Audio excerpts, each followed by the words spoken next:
एक strip test होता है। स्ट्रिप में आप अपना ब्लड का सैंपल लेते हैं and you apply to the machine. 3 P है ऐसे जो मॉडर्न साइंस भी मानती है और आयुर्वेद भी मानते हैं। तो ये आपको एंजाइटी रह रही है और ये बहुत लंबे टाइम से अगर रह रहा है आपको, तो आप बहुत चांसेस हैं कि डायबिटीज हो सकती है। कुछ थेरेपीज होती हैं, बॉडी क्लीनिंग थेरेपीज, जो पंचकर्मा के अंडर आती है।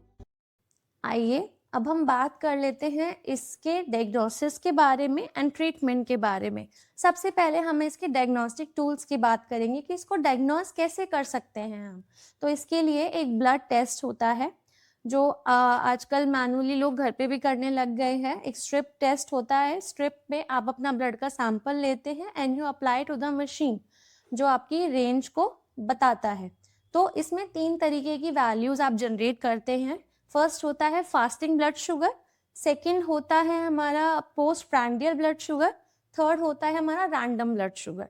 तो जो फास्टिंग ब्लड शुगर है उसका जो वैल्यू आता है वो 100 से कम है अगर, तो you are not diabetic, and if it is more than 100 then you are in the diabetic stage. Next आता है आपका पोस्ट प्रांडियल, खाना खाने के 2 घंटे बाद की शुगर अगर आप करते हैं, तो अगर वो पॉजिटिव आती है 126 से अबव आती है then you are in the positive stage, अगर कम आती है तो यू आर सेफ। नेक्स्ट हमारा आता है रैंडम ब्लड शुगर, अगर 140 के अराउंड है या उससे ज़्यादा है तो you are in the pre diabetic stage, and if it is more than 200 then you are diabetic. Next जो हम इसमें टेस्ट कराते हैं वो होता है HbA1c टेस्ट, जो हमारा long term blood sugar levels को बताता है। अगर इसका वैल्यू 5.7 से कम है तो you are not diabetic, 5.7 is the range, उससे बड़ा हुआ है तो यू आर डायबिटिक, और अगर इसका सीवियर कंडीशन हम देखें तो if the values are above 10 तो आप सीवियर कंडीशन में आ जाते हैं। नेक्स्ट इसका एक होता है ओरल ग्लूकोज टॉलरेंस टेस्ट, जो ज़्यादातर प्रेगनेंसी में और टाइप 2 डायबिटीज़ में कराया जाता है। इसमें एक ग्लूकोज मिक्स्ड वाटर पेशेंट को पिलाया जाता है and after 2 hours the test is done to see the tolerance level of the glucose in our body. Next हम बात करेंगे इसके ट्रीटमेंट और आयुर्वेदा एक्सपेक्ट के बारे में। तो आयुर्वेदा क्या कहता है डायबिटीज़ के लिए? सबसे पहले इसको जो टर्म दिया गया है आयुर्वेद में वो है प्रमेय या मधुमेह। प्र मतलब बहुत, में मतलब यूरिनेशन, मधु मतलब स्वीट, में मतलब यूरिनेशन। अगर आप बहुत फ्रीक्वेंटली और बहुत ज़्यादा अमाउंट में यूरिनेशन करते हैं और अगर आपका यूरिन स्वीट है तो ये दोनों कंडीशंस हमारी डायबिटीज़ के अंदर आती है अकॉर्डिंग टू आयुर्वेद। फिर इसमें इसके अलावा और क्या सिम्टम्स बताएं, जैसे मैंने आपको बताया frequent urination and sweet in the taste of urine. इसके अलावा आयुर्वेद और क्या सिम्टम्स बताता है कि आपको बर्निंग सेंसेशन होगी in the hands and feet, and यही चीज़ हमारा जो आजकल मॉडर्न साइंस है वो भी कहता है कि tingling sensation and numbness you can feel in the digits hands and legs. फिर इसके अलावा जो सिम्टम्स मैं बात करूँगी, 3 पी है ऐसे जो मॉडर्न साइंस भी मानती है और आयुर्वेद भी मानते हैं। 3 P's of diabetes, they are polydipsia excessive thirst, polyuria excessive urination and polyphagia excessive आपको hunger। तो ये 3 पी हैं जो कैरेक्टरिस्टिक फीचर्स बताते हैं ऑफ डायबिटीज।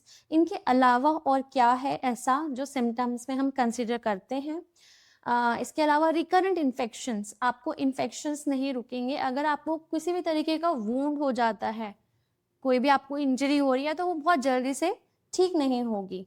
अब इसमें कॉजेस क्या बताता है आयुर्वेद? आयुर्वेद इसमें बहुत ही डिस्क्रिप्टिव वे में इसके कॉजेस बताता है, जिनको मैं बहुत शॉर्टली यहाँ पे आपके सामने डिस्क्राइब करूँगी। सबसे पहले बोलता है जो भी मतलब आप अन्न खा रहे हैं उसका बहुत ज़्यादा एक्सेसिव में उसका इंटेक करना। स्वप्न सुखम, नींद बहुत ज़्यादा लेना। इसके अलावा कहता है कि शोक, भय, चिंता, ये आपके सारे मेंटल स्टेजेस हैं कि आपको डर लगना, बहुत ज़्यादा आप शॉक में चले जा रहे हो या आपको एंजाइटी रह रही है और ये बहुत लंबे टाइम से अगर रह रहा है आपको, तो आप बहुत चांसेस हैं कि डायबिटीज़ हो सकती है। एक न्यू ग्रेन न्यू जो आपका जो फ्लैश होता है उन एनिमल्स का खाना जो पानी में रहते हैं, उनके फ्लैश को इनटेक करना, या फ्रेश जितना भी हमारा अन्न है, जो हमारा गेहूं है, चावल है, वो फ्रेशली जो फार्म से आ रहा है डायरेक्टली उसको कंज्यूम कर लेना, ये सारे कुछ कुछ कॉजेस आयुर्वेद बताता है। नेक्स्ट हम बात करेंगे कि इसको हम कैसे ठीक कर सकते हैं। ट्रीटमेंट के बारे में बात करते हैं तो कुछ ऐसे सिंगल हर्ब्स हैं वो जो इसमें हेल्प करते हैं, जैसे कि गुदुची, बेल, आपका करेला, नीम, हल्दी, आंवला, शिलाजीत, त्रिफला, त्रिकटु एंड विजयसार, गुड़मार। ये ऐसे कुछ सिंगल हर्ब्स हैं जो आपको काफ़ी हेल्प करते हैं। इनके अलावा आप क्या कर सकते हैं, कुछ थेरेपीज होती हैं, बॉडी क्लीनिंग थेरेपीज जो पंचकर्मा के अंडर आती है, तो प्रमेय में काफ़ी अच्छा उसका हेल्प रहता है अगर आप पंचकर्मा को अंडरगो करते हैं, क्योंकि उससे हमारे जितने भी दोष हैं वो सारे क्लियर आउट हो जाते हैं। अब इसमें अगर मैं दोष, जैसे कि टॉपिक मैंने आप स्टार्ट करा है, तो कौन से ऐसे दोष हैं जो अफेक्ट होते हैं, तो इसमें ज़्यादातर जो कफ दोष है उसकी दृष्टि होती है अलॉन्ग विथ बाकी दोनों दोष, वात एंड पित्त। अगर ये लॉन्ग टर्म हो जाता है तो वात की दृष्टि भी देखने को मिलती है। कौन सी ऐसी धातुएं हैं, धातु में आपका आता है रस धातु, मेद धातु, मांस धातु एंड मज्जा धातु। अग्नि, अग्नि वीक होगी, मेटाबॉलिज्म डिस्टर्ब होगा, आम दोष की उत्पत्ति होगी। आम आर नॉर्मली जस्ट टॉक्सिन्स, और वो हमारा जो ब्लैडर है उस पे जाके एकत्रित हो जाएगा, स्टोर हो जाएगा, जिससे हमें यूरिन रिलेटेड इश्यूज स्टार्ट हो जाएंगे। ठीक है, तो अब मैंने आपको इसके सिंगल जो हर्ब्स थे उनका डिस्क्रिप्शन आपको दे दिया। नेक्स्ट मैंने इसके फॉर्मुलेशंस की बात करेंगी।